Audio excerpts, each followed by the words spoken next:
A Acrópole de Atenas foi construída por volta de 450 a.C. sob a administração do estadista Péricles e foi dedicada a Atena, deusa padroeira da cidade. Como seu próprio nome diz, são cidades altas, construídas no ponto mais alto do território. Os primeiros registros históricos são do período neolítico. A Acrópole começou a ser construída no século V a.C. O local era cercado por uma muralha chamada Ciclópica, com portas para algumas estradas para formar uma comunicação com o lado exterior. Segundo a história, já que não tinham marcas expressas, não existiu tanta violência na Acrópole como nas outras cidades da época. Com isso, ela se tornou o centro religioso dedicado aos cultos da deusa Atena. Logo, Péricles, o fundador, transformou a cidade para ficar cheia de templos. O templo de Atena Nike se encontra à direita da entrada da Acrópole de Atenas e é um dos lugares mais vulneráveis da coluna, com espaço voltado a cultos e homenagens, mesmo antes de ser direcionado à deusa Atena. A ideia de sua construção na Acrópole surgiu em 449 a.C. No entanto, o estadista ateniense Péricles se opôs à sua construção, adiando suas obras até 421 a.C., período em que ocorria a Guerra do Peloponeso. Logo então foi erguida uma pequena estrutura de madeira destinada à deusa Atena Nike. Era um lugar onde os cidadãos pudessem fazer suas preces para obtenção de ajuda no período das grandes guerras contra as demais cidades-estados, mas principalmente por sua rival, Esparta. Os mitos servem para nos ajudar a entender as relações humanas. Atemporais e eternos, eles estão presentes na vida de cada um de nós. Nike, uma das deusas do Olimpo, representava o triunfo e a glória. Andando sempre ao lado de Atena, deus da sabedoria e da estratégia, e representada com uma coroa de louros, era responsável por garantir a vitória dos guerreiros atenienses nas batalhas travadas. Considerada como uma fonte de boa sorte aos deuses e guerreiros, os atenienses tinham uma devoção especial por ela, a homenageando com templos que sinalizavam suas vitórias militares. A primeira estrutura do Templo de Atena Nike era de madeira. No entanto, acabou sendo destruída pelos persas em 480 a.C. Sob seus destroços, foi elaborada a segunda estrutura por Calicrates, um dos dois arquitetos que construíram o Partenon. Atena era cultuada como a deusa da vitória, nesse pequeno templo de mármore pentélico branco, com dimensões reduzidas, uma aparência simples no estilo jônico anfipróstilo, onde apresentava colunas na fachada principal e posterior.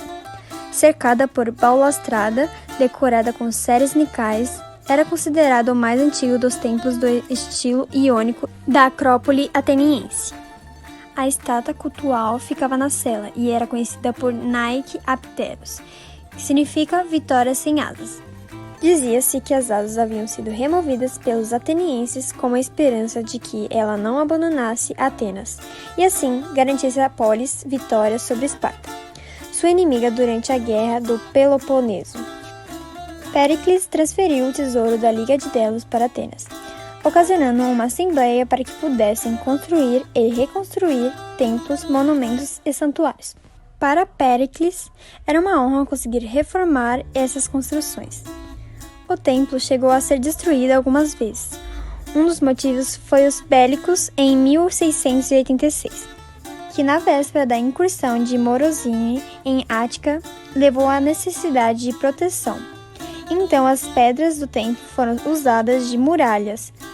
Em 1835, os membros arquitetônicos foram descobertos e, consequentemente, tentaram restaurar. A primeira estrutura do templo era feita de madeira, que acabou sendo destruída pelos persas em 480 a.C. Sob seus destroços foi elaborada uma segunda estrutura por Calícrates. O arquiteto responsável foi ele, Calícrates, um dos 10 arquitetos que construíram o Partenon. Atena era cultuada como a deusa da vitória neste pequeno templo de mármore pentélico branco, dimensões reduzidas e aparência simples no estilo jônico, o mais antigo dos templos no estilo jônico da Acrópole ateniense. O plano do templo é simples, com 2 pórticos de 4 colônicas jônicas, um na frente e outro na parte traseira. A estrutura cultual ficava na cela e era conhecida por Nike Apteros, que significa vitória sem asas. A decoração por Agorácito possuía um friso contínuo dividido em 14 partes, que apresentava uma batalha entre gregos e persas e demonstravam um poder militar grego e ateniense. Mais além estavam várias representações da própria deusa Nike. E em seus frontões, apesar de grande parte cultural ter sido perdida ao longo do tempo, Estudos dizem que a oeste ficavam gigantes representações de deuses gregos e a leste, as Amazonas. A balaustrada, parapeito, apoio ou proteção, existia uma grande harmonia de proporções. Além das vitórias aladas que conduziam os touros aos sacrifícios, existiam representações de troféus e celebrações voltadas ao triunfo. Falando um pouco da planta, a cela era o local onde ficava a estátua e as oferendas. Tinha acesso limitado, geralmente apenas por sacerdotes. Já os pronaus e opsódonos tinham acesso e circulação civil. Ressaltando uma curiosidade, era que as construções do estilo jônico tinham proporção de altura e diâmetro de suas colunas de 9:1, porém o templo de Atena Nike era de 7:1. A Nike foi fundada por Phil Knight e Bill Bowerman em 1971 nos Estados Unidos, após os empresários importarem e modificarem tênis do Japão para revenda. A Nike chegou no Brasil em 1988, com o consagrado slogan Just Do It, mas foi só em 2008 que a companhia abriu a sua primeira loja em solo brasileiro. A marca Nike foi criada por inspiração e alusão direta à deusa grega da vitória, Nike, obtendo dela o seu nome e o seu símbolo, que é alusivo às asas dessa mesma divindade, mas também ao modo como é representado o vestido da deusa ao vento em friso. Atualmente, a Nike é responsável por fabricar e comercializar calçados, roupas e acessórios, destacando-se como uma das companhias de equipamentos esportivos mais valiosas do mundo.